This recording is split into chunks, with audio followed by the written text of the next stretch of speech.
Welcome to the Great Detectives of Old Time Radio. From Boise, Idaho, this is your host, Adam Graham. If you have a comment, email it to me, box13@greatdetectives.net. Follow us on Twitter @Radio Detectives and check us out on Instagram, instagram.com/Great Detectives. If you're enjoying the podcast, please follow us using your favorite podcast software. Today's program is brought to you in part by the financial support of our listeners. You can support the show on a one-time basis by mailing a donation to Adam Graham, P.O. Box 15913, that's P.O. Box 15913, Boise, Idaho 83715. You can also become one of our ongoing Patreon supporters for as little as $2 per month by going to patreon.greatdetectives.net. Well, now it's time for this week's episode of Dragnet. The original air date, December the 22nd, 1949, and the title is 22 Rifle for Christmas.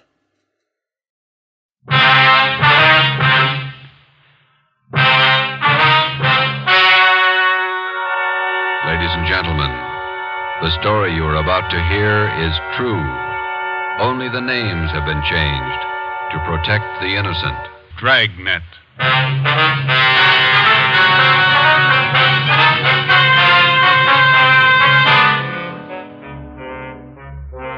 You're a detective sergeant.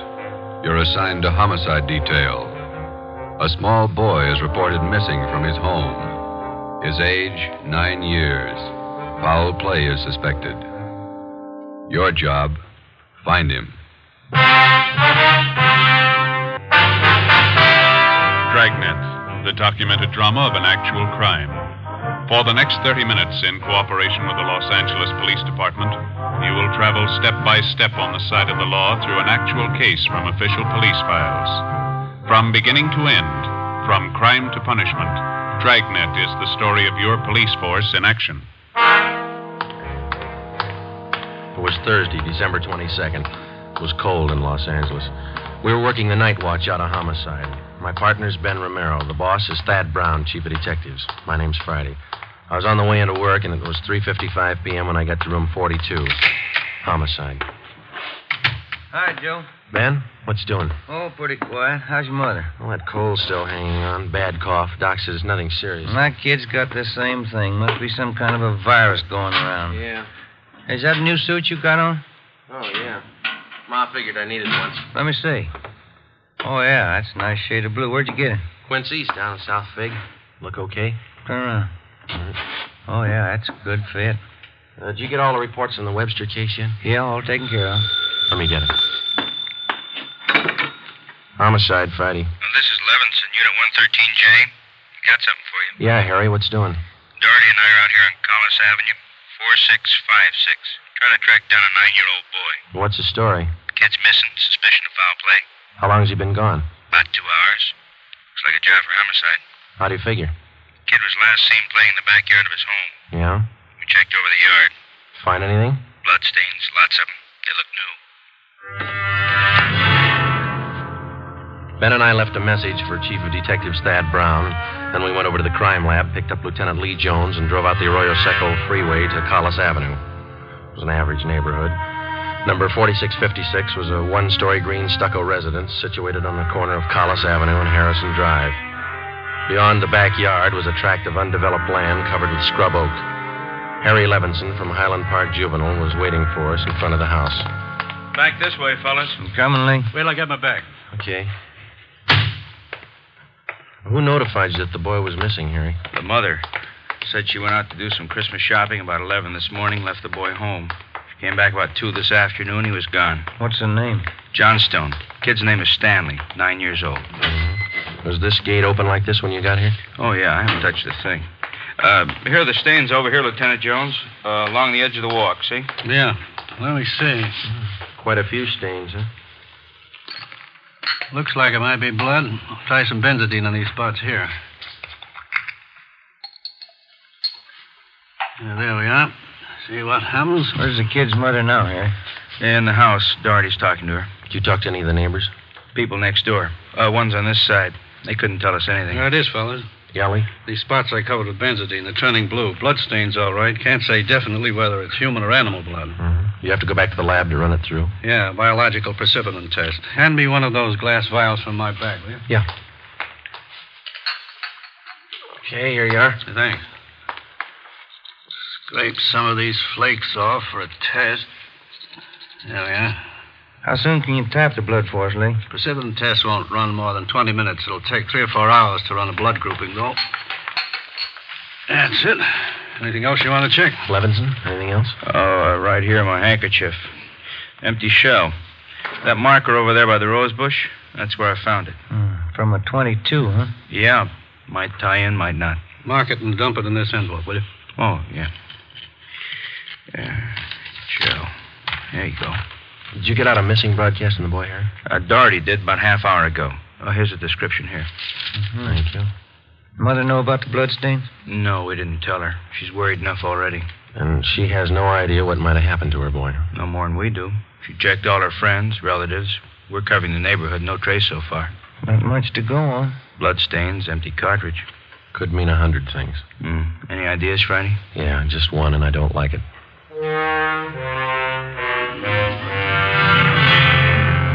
4:30 p.m., Thursday, December 22nd. The neighborhood search for 9-year-old Stanley Johnstone continued. Lee Jones went back to the crime lab to start the precipitin test and the blood grouping. Levinson and his partner Doherty from Highland Juvenile stood by.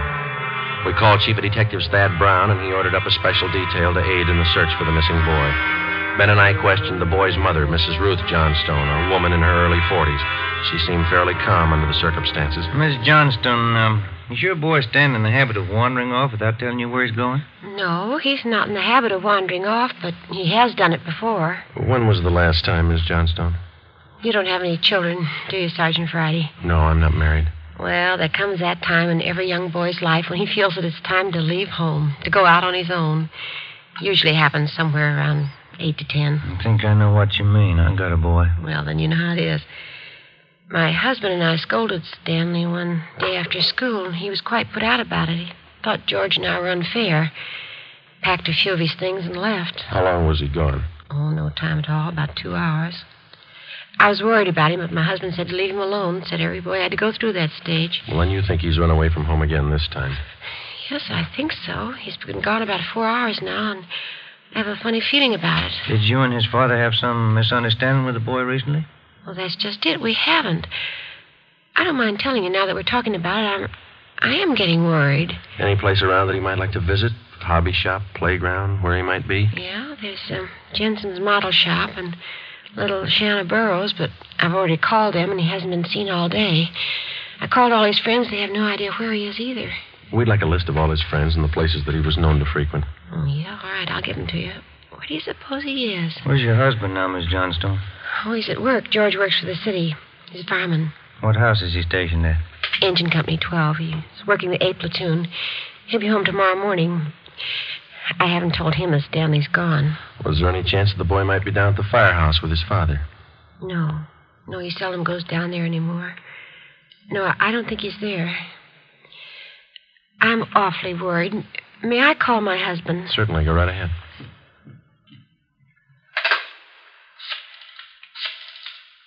I know George will be worried. Stanley's been gone too long. Hello? May I speak with George Johnstone? This is Mrs. Johnstone. Thank you. I hate to call George at his work. Yes, ma'am. Does your husband own a gun? Yes, he does. What caliber, do you know? Well, it's a .45 automatic. He got it. George? This is Ruth. George, is Stanley down there with you by any chance? Oh. No, I can't find him anywhere. He hasn't been here when I came home from my shopping. There are 2 policemen here. No, I said there are 2 policemen here. Oh, no, dear. I'll call you if we don't find him soon. All right, dear. Yes, you too. Goodbye. Well, I didn't think he'd be with George. That .45, is that the only gun in the household? Well, yes. Why are you asking about guns? Has anything happened that you're not telling me about? No, ma'am. Just routine checking. We'll have to take a look at that .45, if you don't mind. Maybe I should tell you. We do have another gun in the house, but it's all wrapped up. George bought it for Stanley's Christmas present. May we see it, please?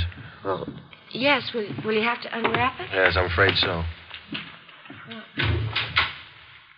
I think I can reach it. We had to hide it. Now, let me see.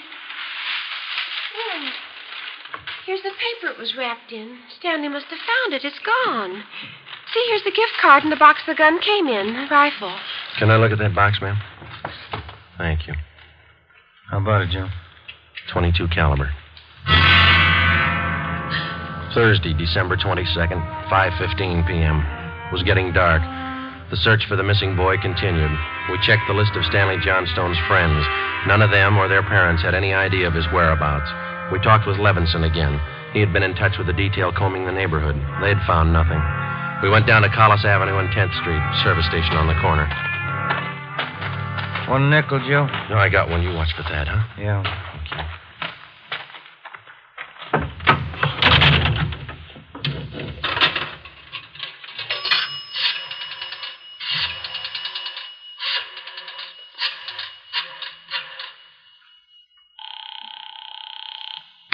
City Hall.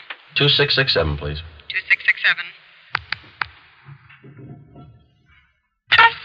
Crime Lab, Jones. Hi, Lee. Joe Friday. Yeah, Joe. Any sign of the Johnson kid? No, not yet. How are you coming? Finished the precipitin test. It's human blood. Yeah? Working the blood group now. Do you know what type the Johnson boy has? Well, we didn't want to upset his mother. Thought we'd wait till the last thing. We're still in the neighborhood. Check with the family physician. That way you won't disturb him. Yeah, we figured on that. Oh, just a minute, Lee. Yeah, Ben. Boss just pulled up. Okay.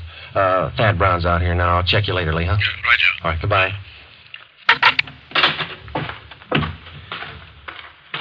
Gentlemen, how's it going? Just checked with Lee Jones. Yeah, I know. It's human blood. What do you think? We talked with the boy's mother, Mrs. Johnstone. Found a gun missing. Yeah. Caliber's the same as the empty casing that Levinson found. 22. You said the gun was missing. Yeah, the Johnstones were going to give it to the boy as a Christmas present. They had it hidden, but it's gone now. Any idea who took it? Well, they left the Christmas wrapping behind. I think it was the kid. .22 rifle, huh? 9-year-old boy. When are they going to learn?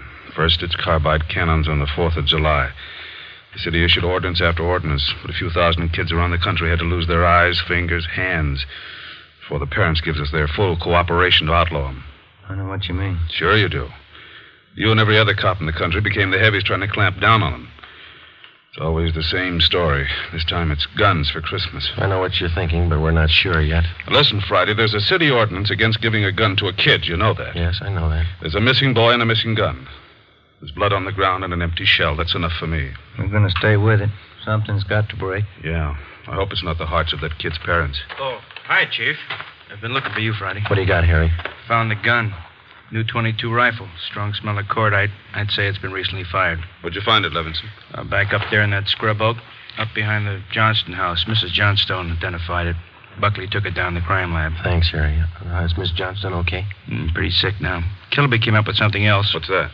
There's another one missing. An 8-year-old boy. 6:30 p.m. We talked with Officer Kilby about the other missing boy. He told us that his name was Stephen Morheim, 8 years old. His family had just moved into the neighborhood, and it seemed that no one besides the Morheim family knew that the boys played together. Mrs. Morheim told us that Stephen told her that he was going out to play and that he'd be home by 6 o'clock for dinner.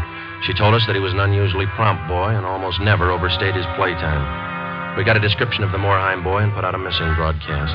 We called the Johnstones' family doctor. He told us that Stanley's blood was type O. At 7 p.m., we talked again with Mrs. John Morheim. Are you sure Mrs. Johnstone doesn't know where the boys are? She has no idea, Miss Morheim. It's terrible. It's just awful. I feel there's more to this thing.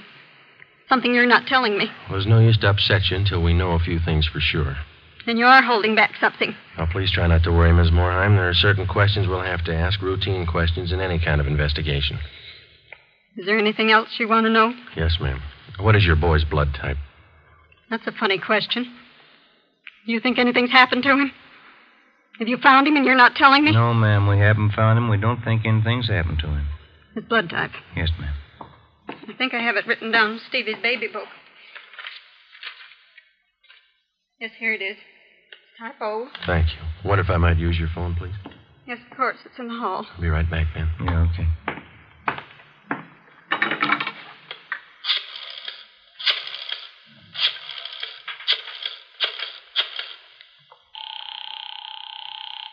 City Hall. 2667, please. 2667.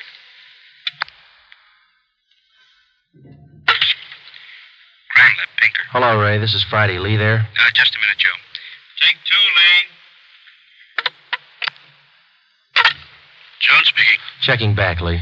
Did you get the blood types on the 2 missing boys? Yeah, both boys type O. So were the stains, Joe. Type O.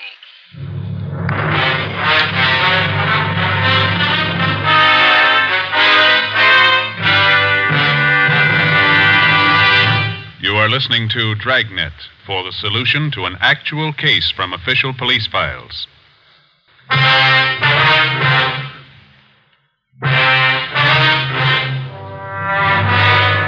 8 p.m., Thursday, December 22nd. Still no sign of either of the missing boys.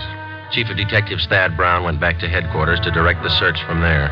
He dispatched another detail of 50 men to aid in the hunt for the missing youngsters. 8:30 p.m. It was getting colder. The citrus growers were warned to expect a freeze. We went up the block to see Mrs. Johnstone. Her husband had quit work early and returned home. We talked with him. He could tell us nothing more than we already knew. We still had not informed either of the families about the bloodstains and the empty cartridge casing which had been discovered in the backyard of the Johnstone home.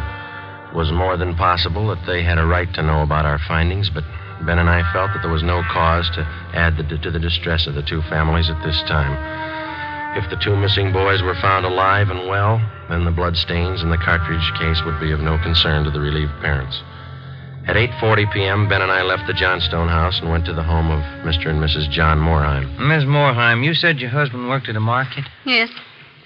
He telephoned about 15 minutes ago and said he was closing up right away. He'll be here any minute. I do wish Stevie would call or come home. It's so cold out tonight.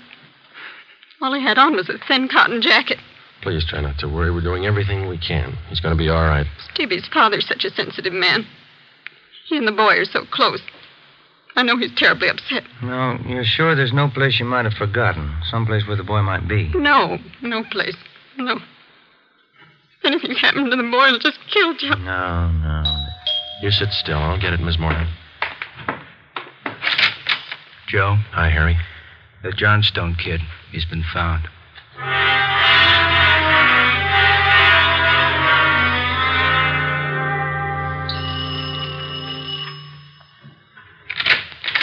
Oh, he's home, Sergeant. He's come home. Thank God he's all right.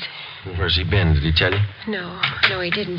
His clothes were all dirty and he's acting strange. I've never seen him like this. How do you mean, Miss Johnson? Well, he just came in the front door and said, "Hello, Mom," and then he sat down in a chair and stared at the floor. He won't talk to his father or me. Do you mind if I talk to him? No, go ahead. I asked him about the little Moorheim boy, and he wouldn't tell me a thing. Where is he now? In the living room. Looks all right. Yes. Son, this is a police officer. He wants to talk to you. Now, don't be afraid, dear. He only wants to ask you some questions. Son. You see, Sergeant? Stanley, come on, look at me, son. Get your head up, youngster. Come on, now that's better. I had your mother pretty worried, you know that? You want to tell us where you've been? I wish you'd try to get him to eat a little something. You hear that, son? Want something to eat? Stanley, there's another little boy up the street who hasn't come home. Do you know where he is? His father and mother are worried about him, too, just like your folks were. You've got to help us find him, son. I killed him. I killed Steve with the .22. We were only playing. But I killed him. How do you know you killed him? Maybe he's only hurt. Now, isn't that it? No, he's dead. I know he's dead. The gun went off. We forgot we put bullets in there. Where is he, Stanley? I hid him. I was scared. I didn't want anybody to find him. Where did you hide him, son? In a cave up on the hill. I didn't mean it. It was my pal. You want to show us where, son? Yes, I'll show you. Please don't send me to jail. 9:15 p.m., Thursday, December 22nd. 9-year-old Stanley Johnstone led the way up the hill behind the backyard of his home. He showed us the wagon he moved the body in. His father came along with us. About 50 feet from the crest of the hill, the boy pointed to a thicket of scrub oak. There we found a small cave holding the body of Stephen Morheim. There was a single bullet wound in his chest just below his heart. He was dead. We covered the body. Stanley, how did it happen? I knew my folks were going to give me the gun for Christmas. I knew where it was, and I got it. There was a box of bullets with it. Were you pointing the gun at Stephen? No, sir. No, sir, I wasn't. It was Steve's turn to play with it. I was chasing him. He tripped over the stump there in our backyard and fell. The gun hit him in the stomach, and it went off. Why do you think you killed him if you're telling us the truth? I'm telling the truth, honest. That's the truth. All right, I believe you, son, but why do you think you killed him? It was my gun. Steve would still be alive if I didn't go and get it. I should have waited till Christmas. It's all my fault. Where have you been all this time? In the cave with Steve. What were you doing in there, son? I was praying. I was praying for God to make him alive again.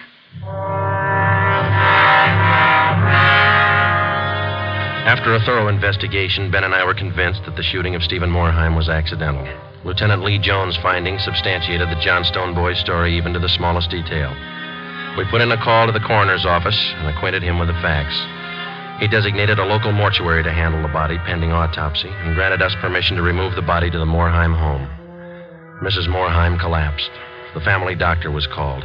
Ben and I sat in the living room to wait for John Morheim, the dead boy's father. Edith! Edith! Mr. Morheim? Yes. You the police? Yes, sir. Where's Edith? Where's my wife? Has my boy come home? Have you found him? Yes, sir. Oh, where is he? Steve! Stevie! Where's Steve? He's hurt, isn't he? Yes, sir. Oh, where is he? I want to see him. He's hurt bad, Mr. Morheim. Oh, where is he? I want to see him. He's in his room. How bad? Pretty bad.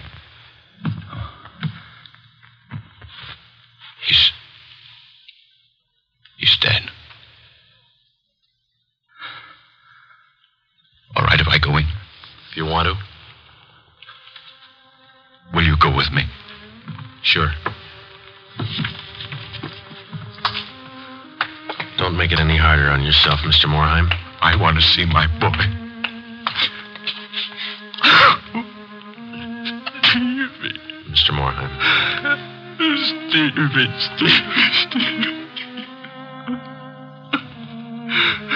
Listen to me, son. We've got you a lot of nice things for Christmas. Everything you wanted. I got you the 3 new cars for the train. The one with the searchlight really works.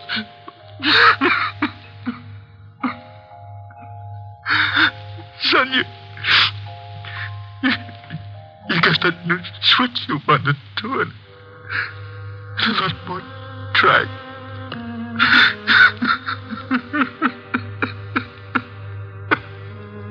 Oh, Steve. Now you can have a big layout. You know that new baseball mitt you saw? Well, I got it for you.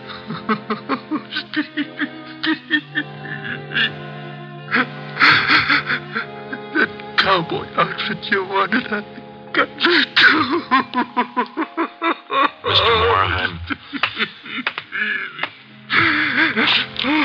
Come on, Joe.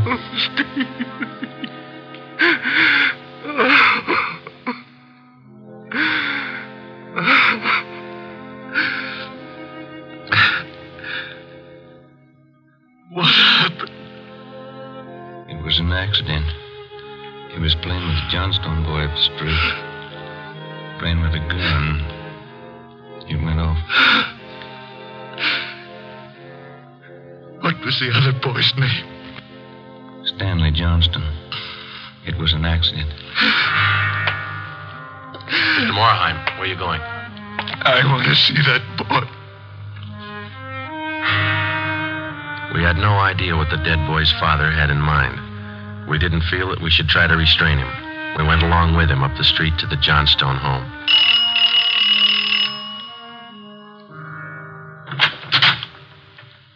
I'm Stevie's father. Where's your boy?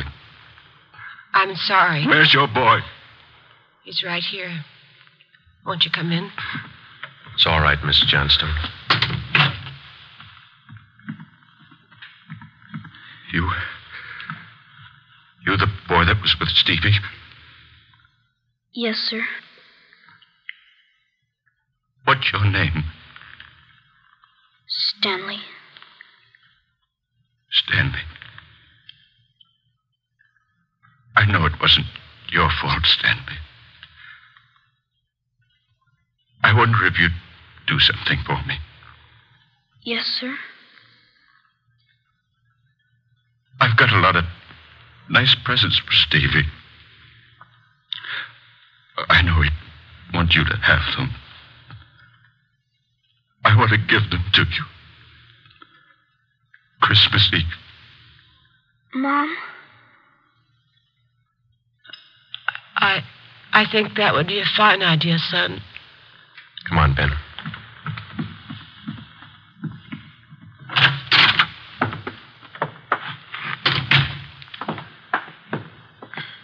Well, what does it all prove, Joe? You don't give a kid a gun for Christmas.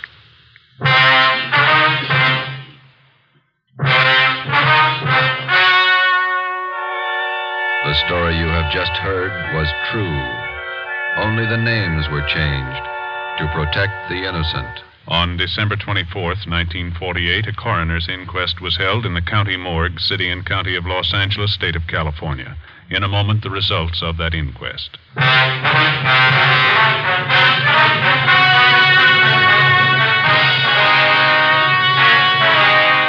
At the coroner's inquest, it was officially recorded that Stephen Morheim's death was the result of an accident. Stanley Johnstone, age 9, was absolved of any legal responsibility for his friend's death. You have just heard Dragnet, a new series of authentic cases from official files. Technical advice for Dragnet comes from the Office of Acting Chief of Police W.A. Wharton, Los Angeles Police Department. Dragnet honors Hennepin County, Minneapolis, state of Minnesota, and the men of the Hennepin County Sheriff's Office, another of America's great law enforcement agencies. One of these men, Sheriff Ed Ryan, veteran police officer and department administrator, who dedicates his life to making yours more secure. Fatima Cigarettes, the best of all long cigarettes, has brought you Dragnet, portion transcribed from Los Angeles. Be sure to hear songs by Morton Downey tonight on NBC. Welcome back. This is one of my least favorite episodes. Now, it is not a judgment on the quality at all. It is wonderfully written and produced, and really the series had hit its stride in terms of the quality of its storytelling. But it is such a heavy episode. Between times I've watched the TV version and times I've listened to the radio version, I think I've experienced this about half a dozen times. But this is my first time experiencing it as a parent.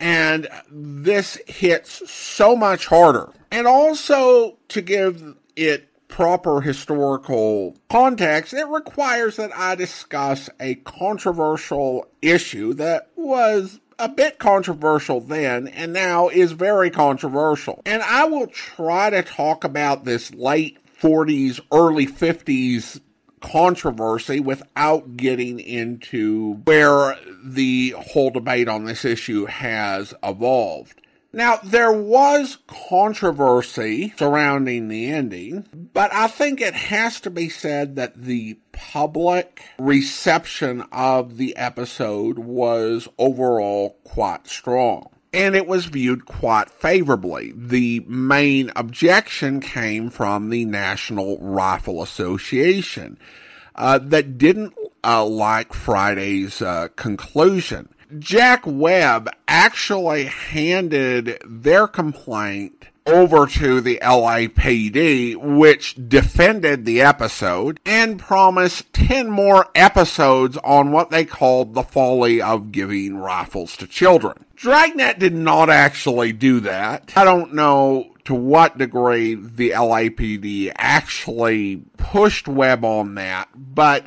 particularly in the 1950s, Webb wasn't trying to make Dragnet monolithically about some particular issue. However, the episode was re-aired every Christmas, and according to Claudia Calhoun's book, Only the Names Have Been Changed, this was due to popular demand. When it was adapted to television, the NRA actually asked for a copy of the film to use for educational purposes, and according to Michael Hayde's book, My Name is Friday, Webb happily complied with their request.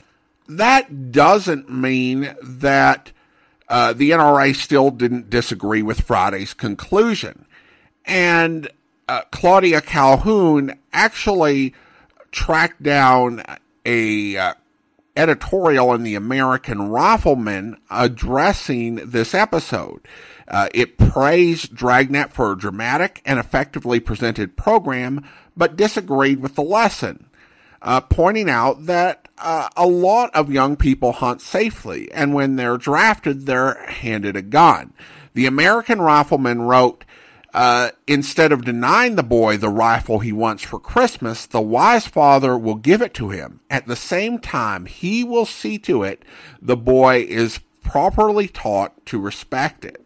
And even if you do look at the incident from a gun safety standpoint, there was a lot that was lacking. A gun is not just any old Christmas present that you can hide like any other present. And putting the gun near the bullets really was the key to the whole strategy. At the same time, the Johnstone boy was treating it essentially like a toy, even though it was a loaded weapon. And those sort of approaches are the things that any good gun safety course is going to push back against. On the other side, this episode is a reminder that Dragnet reflects the feelings and sentiments of the LAPD, and not just because the LAPD as an institution favored gun control. One thing that I've found reading about Jack Webb is that he spent a lot of time with police officers,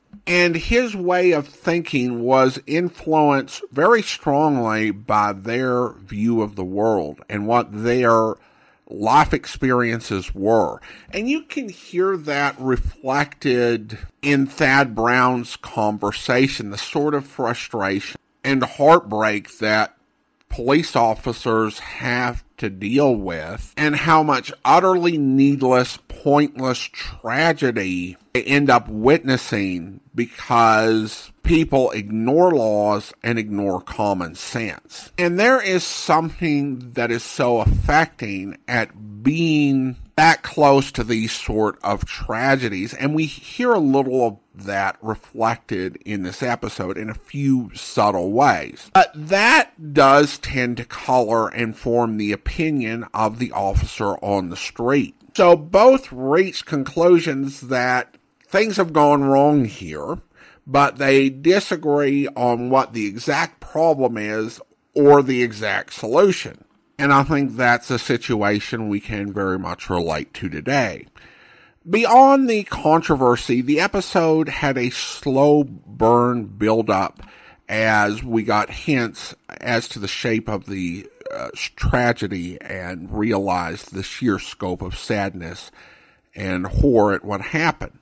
Stanley is brilliantly portrayed, capturing the sadness and terror of a boy who's sorry for what he did and scared of what the consequences will be that he'll face.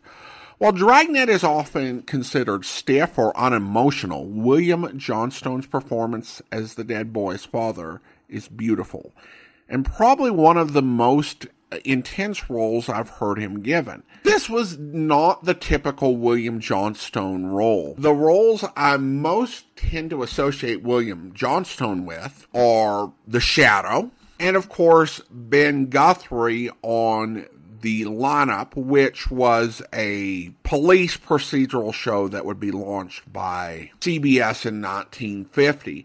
And then he played a lot of heroes from American history on the Cavalcade of America program. And also did quite a few character guest performances during the Jaime Del Valle era on Johnny Dollar. And the roles I associated with him are these sort of very strong, authoritative characters. And so Johnstone is not the first person you would think of for this sort of role, but Webb had a talent. Michael Hayde mentioned a couple of other instances, I believe in his book, My Name is Friday, where he saw someone and basically decided he wanted to cast them in something that was completely against type, and it worked brilliantly. And it certainly does here. And I think Johnstone finds the right tone because the lines themselves are a lot, and it would be easy for it to become too much. But Johnstone just brings so much believability. He's sitting there weeping and rambling to his son, struggling to deal with the fact that his world has broken, and he has no idea how he's going to go on and what is next for him, or any conception of what his world looks like anymore. And I know that people like to say that Dragnet, it was just totally stiff. If you think that, you haven't heard this episode, because it's a lot and it's quite raw. There's also a really subtle bit right after he breaks down that I hadn't noticed before, but it was really interesting to me because it's one of only a couple of moments I've recognized where Friday, being the younger, less experienced partner, is emphasized. Because Friday starts to interrupt and Romero just says, "Come on, Joe." And I think as a younger man, Friday is trying to do something or say something or find some way to mitigate this sort of breakdown. It's painful, it's uncomfortable, but Romero is a father. He doesn't most likely know what it was like to lose a child, but he has at least an idea of the sort of grief that this father is feeling. And he knows you can't just wave it away. You can't make it better or make it less awkward. There's nothing you can say. You've got to let the man grieve. And that sort of realization takes maturity. Again, a really great subtle touch. Now, as great as it is as an episode, I am in full sympathy with Richard Breen, who, back when we did the Christmas episode, I mentioned that he thought this episode was not appropriate for the festive Christmas season. It's such a hard episode to listen to, but it definitely has its point. And I was reflecting a little bit on why it would be so popular that people would want it back. I mean, if I go another 10 years without listening to this one again, I think I would be good. And I got a little bit of insight into maybe why the episode was popular, and also why some certain seemingly depressing films or even educational films or TV programs would be shown. Because people of, my generation and definitely younger look at that and say, what was up with you guys watching this stuff, producing this stuff that is such a downer? And I came across it in one article where a columnist said that he believed that the episode would save lives. And I think that belief may have been quite widespread. And I think that there was material produced that was very downbeat, but it was viewed positively because it was viewed as cautionary. By showing something sad and horrible happening as a result of a mistake, as a result of an action, as a result of carelessness, the people who watch the films would be forewarned. And that sad feeling would lead to happier lives because they would not have horrific things happen to them in real life. I think that in the 21st century, we tend to avoid things that are unpleasant that might have a pleasant effect on our futures. And ironically, the stuff that gets so sought out as downers are things that are very fringe or unlikely to happen. Like you had that whole youth dystopian trend a few years ago where this whole depressing scenario was set up, but it was the most incredibly unlikely thing to happen. Like Maze Runner is not going to happen, but we somehow seek out these sad but very improbable things, while I think that prior generations tended to venerate things that were sad but would ultimately lead to positive outcomes if we heeded the advice therein. All right, well, now it's time to thank our Patreon supporter of the day. And I want to go ahead and thank Paul. Paul has been one of our Patreon supporters since March of 2016, currently supporting the podcast at the rookie level of $2 or more per month. Thank you so much for your support, Paul. And that will do it for today. If you're enjoying the podcast, please follow us using your favorite podcast software. Be sure to rate and review the podcast wherever you download it from. We'll be back next Saturday with another episode of Dragnet, but join us back here on Monday for the Adventures of the Falcon, where... I'm looking for Michael Waring. Well, you've come to the right place. Are you the one they call the Falcon? When they can't think of anything worse. Come on in, Miss... Davis. Ruth Davis. Sit down. Thanks. Now, what can I do for you? I'm not quite sure. Did you happen to notice an item in this morning's paper about a man being killed in a hit-and-run accident last night? Yes? That man was my father. Oh, I'm sorry. I want you to find the driver of that car. Why? Well, isn't that obvious? That man murdered my dad. He murdered him just as surely as if he used a gun. I don't care what it costs. Well, you should, Angel. I'd be lying if I didn't tell you that anything you invest in a case like this would be money thrown down the sewer. As I recall, the police don't have a single lead. Oh, yes, they do. There was a man named Arthur Crane who witnessed the accident. He might know more than he's told. I hope you'll be with us then. In the meantime, do send your comments to box13@greatdetectives.net. Follow us on Twitter at Radio Detectives and check us out on Instagram, instagram.com/greatdetectives. From Boise, Idaho, this is your host, Adam Graham, signing off.